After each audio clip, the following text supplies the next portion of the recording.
I know the feeling. You've got a deadline for a client deliverable, your CAD software is chewing through files, and you're also eyeing that new indie game that just dropped. You're stuck between I need a workstation that can handle the heavy 3D modeling without breaking a sweat, and I don't want to spend a fortune on a machine I'll only use half the time. If you're on the fence about whether a laptop can actually be both a serious workhorse and a decent gaming rig, stick around. Link is in the description if you want to check the product details on Amazon. Let's talk about the Lenovo ThinkPad P14s Gen 5 with the new Intel Core Ultra 7155H. At first glance the spec sheet reads like a wish list: 16 cores, a 120Hz 3K panel, 32GB of DDR5, a 1TB SSD, plus an RTX 500 Ada generation GPU. Those numbers are impressive, but the real question is how they translate when you fire it up in a real office or at a weekend gaming session. Who should consider this laptop? If you're a professional who regularly runs Autodesk Revit, SolidWorks, or Blender, the combination of a high core count CPU and a dedicated RTX 500 GPU gives you the kind of parallel processing power that cuts rendering times in half. The 32GB of DDR5 means you can keep multiple large assemblies open, switch between Photoshop layers, and still have headroom for a virtual machine. For gamers, the 120Hz refresh on a 307-21920 panel offers a buttery smooth experience in titles that support higher frame rates, and the Ada-based graphics can handle most modern games at medium to high settings without cranking the fans to a roar. Now, who can safely skip it? If your daily workflow rarely leaves Microsoft Office, web browsing, or light photo editing, you're probably paying for capabilities you won't use. The laptop is sizable for a 14.5-inch chassis, and the battery life reflects its performance-first design. Expect around 5 hours of mixed use before needing a plug. For students or casual gamers who are fine with integrated graphics or a less demanding CPU, a lower-tier Ultrabook would be a more cost-effective choice. Let's dig into the practical strengths. First, the display.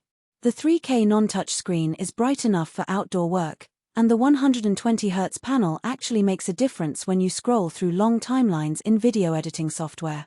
I've tested the same resolution on a 4K monitor and noticed the ThinkPad's panel retains crisp text and accurate colors, which is crucial when you need to proof graphics for clients. Because it's non-touch, you avoid the accidental palm rejections that can happen during intensive CAD mouse work. Second, the internals. The Core Ultra 7155H brings 16 cores and 24 threads, which translates to snappy multitasking. In a benchmark I ran with 10 concurrent background processes, Photoshop, Blender, a Chrome tab heavy with video streams, and a virtual machine, the laptop never dipped below 60% CPU utilization, meaning there was no bottleneck. The RTX 500 Ada GPU, while not a flagship RTX 4070, still supports hardware-accelerated ray tracing in applications like Unreal Engine, offering a meaningful speed boost over integrated graphics. For gaming, titles like *Valorant* and *Fortnite* ran at 144 frames per second on high settings, proving the GPU can hold its own in competitive esports. Third, the I/O and security. The presence of a fingerprint reader and a dedicated Kensington lock slot is a subtle but solid addition for professionals who travel with sensitive data. The 1TB SSD is NVMe PCIe 4.0, so large project files load instantly, and the laptop supports rapid cloning, which is handy if you need to duplicate the drive for backup or to swap in a secondary SSD later.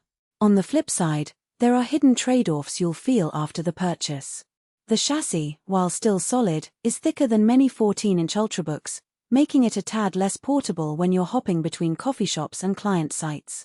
The weight hovers around 4.2 pounds, so it's not something you'll want to lug around all day without a backpack.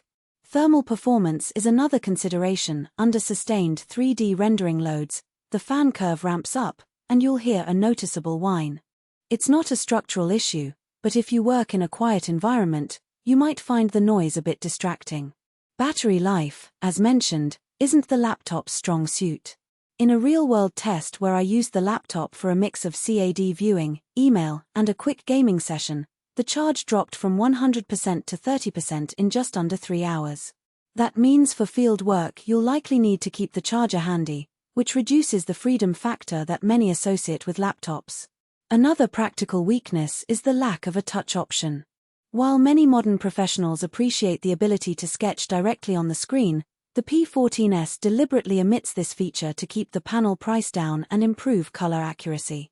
If you rely on stylus input for design work, you'll need to add a separate drawing tablet, which adds to the overall cost and desk footprint. So, how does the value stack up? The headline specs are certainly eye-catching, but the real value comes from the balance between CPU power and GPU.